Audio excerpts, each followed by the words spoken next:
হ্যাঁ এভরিওয়ান, আসসালামু আলাইকুম। আশা করি সবাই ভালো আছেন।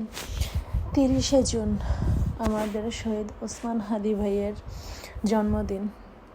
শুভ জন্মদিন ভাই, ওই পারে ভালো থাকবেন। আমরা জানি শহীদ ওসমান হাদিকে কারা খুন করেছে। আপনি, আমি, আমরা সবাই জানি আমাদের শত্রু কারা।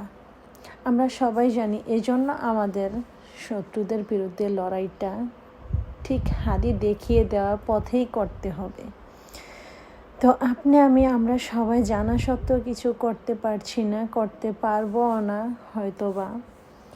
আর এখন যেই সরকার আমাদের বর্তমান আছে, তারা নিজেরাই যেহেতু এখানে আমি বলবো জড়িত, তো ওরা তো আর এটা বিচারের আওতায় আনবে না, আর সহজে আসবেও না।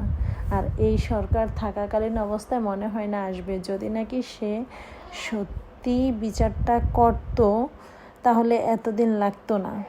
বাকি যদি করার ইচ্ছে থাকতো, আর তারা যদি জড়িত না থাকতো, সরকারি দলীয় লোকেরা যদি জড়িত না থাকতো, এতদিনে অবশ্যই আমার ভাই হাদির খুনের বিচারটুকু অন্তত নিয়ে কথা বলতো। তো যেহেতু কথা বলেনি, তা আমরা স্পষ্ট বুঝেই গেছি যে আসলে এটার সাথে জড়িত কারা।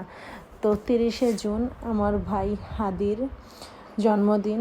ওপারে ভালো থাকবেন ভাই, আল্লাহ যেন তাকে বেহেশত নসিব করে। সবাই দোয়া করবেন।